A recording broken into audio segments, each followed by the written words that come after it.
Non, ils n'ont pas l'air d'être très actifs, alors je vais les remplacer dans cette vidéo. Voilà, la star c'est moi, et je vais vous raconter une autre histoire inintéressante. Aujourd'hui, je vais vous raconter l'histoire du cercle.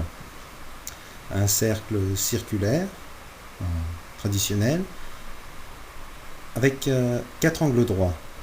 Alors, bon, il serait un peu plus juste d'appeler ça, géométriquement parlant, un carré, ou un rectangle, puisqu'il y avait un côté plus grand que l'autre.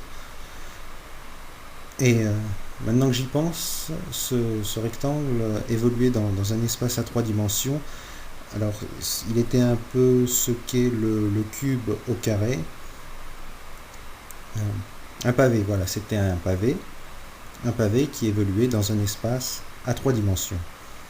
Ce pavé vivait très heureux. Il était un peu laid, parce qu'il était d'une couleur un peu spéciale, entre rouge et orange, un petit rouge brique. Et d'ailleurs, c'était une brique, j'aurais dû commencer par là, une brique couleur brique qui se trouvait bien comme elle était. Et la morale de cette histoire pourrait s'arrêter là, mais je peux en raconter encore un peu plus. Voyez-vous, cette brique ne vivait pas seule, elle avait ses congénères. Ils étaient un peu les uns sur les autres, très soudés les uns entre eux, avec du ciment. C'était un mur de briques en fait. Un mur de briques qui était une part de la maison, d'une maison construite par un maçon. Et c'était d'ailleurs un maçon qui l'habitait, ce maçon qui avait construit ce mur de briques, ainsi que les 3 autres murs de briques qui composaient le tour de sa maison. Et donc, voilà, c'était la maison du maçon. Et en fait, l'histoire n'est pas à propos d'un cercle, ni d'un carré, ni d'un rectangle, ni de ce mur de briques. C'est à propos du maçon. C'est l'histoire du maçon, j'aurais dû commencer par là. Ce maçon a un train de vie traditionnel de maçon. Il se lève tous les matins, il mange, il prend sa douche, ou il prend sa douche, il se lève et il prend son petit déjeuner, enfin dans l'ordre qu'on veut. Et après tout ça, juste avant d'aller au travail, il construit tous les matins un petit mur de briques. Et bon, ça fait longtemps qu'il est maçon, alors il a bien fallu trouver un endroit au bout de tant de petits murs de briques construits pour les stocker. Bon, il avait une grande maison, mais pas assez grande pour recueillir tous ces petits murs de briques. Mais il avait un jardin de la taille d'un champ où il entreposait tous ces petits murs de briques. Il en était très fier, ça faisait sa fierté, justement. Voilà, l'histoire commence à ce point-là, où il a beaucoup de murs de briques entassés dans son jardin. Et donc, un jour, où il était parti travailler, juste après avoir construit son petit mur de briques,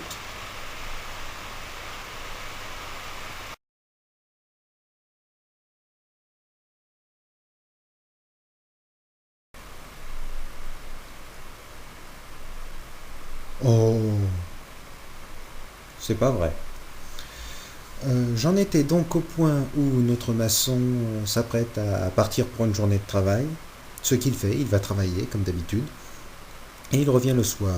Et le soir, quelque chose de pas très plaisant l'attend. En fait, une partie de ces murs de briques ont été cassés par un vandale, pour l'instant inconnu. Et donc, bon, ça le bouleverse, le pauvre homme. Toute sa vie, il a fait des murs de briques, et puis voilà qu'on les casse. Mettez-vous à sa place. Donc, bon, il continue à vivre, hein. Le lendemain matin, enfin, il dort le soir, bien sûr, et le lendemain matin, il fait comme à son habitude. Il se lève, il prend son petit déjeuner, il se douche dans l'ordre où on veut, et il construit, comme d'habitude, son petit mur de briques, juste avant d'aller travailler. Et il va travailler. Et le soir, bien sûr, il revient. Il ne va pas rester au travail. Et là encore, le vandale est repassé par là, et ces murs de briques, une partie encore de ces murs de briques, a été cassée, a été démolie, a été pulvérisée, ce que vous voulez. Mais en tout cas, ils ne tiennent plus debout, ils sont en petits morceaux. Alors vraiment, là, le maçon commence à prendre ça personnellement. 2 fois, c'est quand même beaucoup, c'est plus qu'une coïncidence. Alors, qu'est-ce qu'il fait? Il va voir son voisin qui habite aux alentours, parce que c'est son voisin, donc par définition, et il lui demande de surveiller son champ de petits murs de briques, ce que le voisin accepte de faire de bon cœur. Et le lendemain matin, notre maçon construit comme d'habitude son petit mur de briques et va travailler comme à son habitude, l'esprit tranquille en sachant que le voisin veille sur son champ. Mais en revenant le soir, eh bien, d'autres murs de briques ont été cassés. Et donc il va voir le voisin et il rouspète. Mais alors, qu'as-tu fait? Tu n'as pas surveillé mon champ de briques, mon champ de petits murs de briques? Et le voisin dit, si, j'ai surveillé toute la journée, je n'ai rien vu. Le vandale a été très discret. Il doit être très petit. Sachant cela, le maçon décide de ne pas aller travailler le lendemain. Il ferait tout comme. Alors, le lendemain matin, après avoir dormi, bien sûr, il se lève et il prend sa douche, son petit déjeuner, construit comme à l'habitude son petit mur de briques, puis, au lieu d'aller travailler, il rentre chez lui, se planque derrière une fenêtre et attend le vandale. Et le vandale arrive, il arrive dans la journée, et bon, trêve de suspense, le vandale est en fait une autruche slovaque. Bon, le maçon est un peu surpris parce que le voisin lui avait dit que c'était quelqu'un de très petit. Quand même, une autruche, c'est un grand coup, on devrait pouvoir la voir arriver, mais enfin.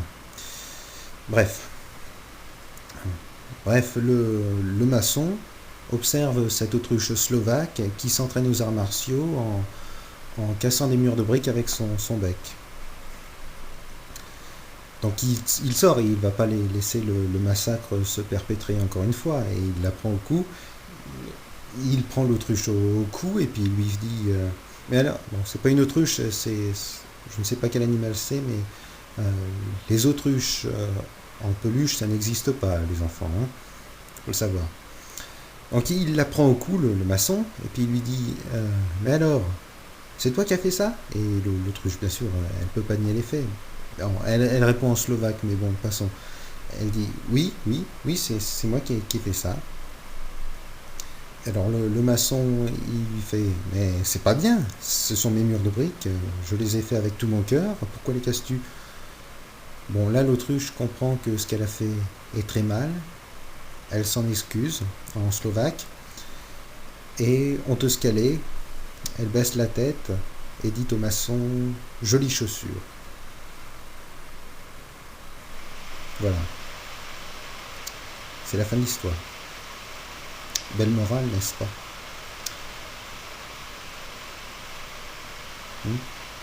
Belle morale.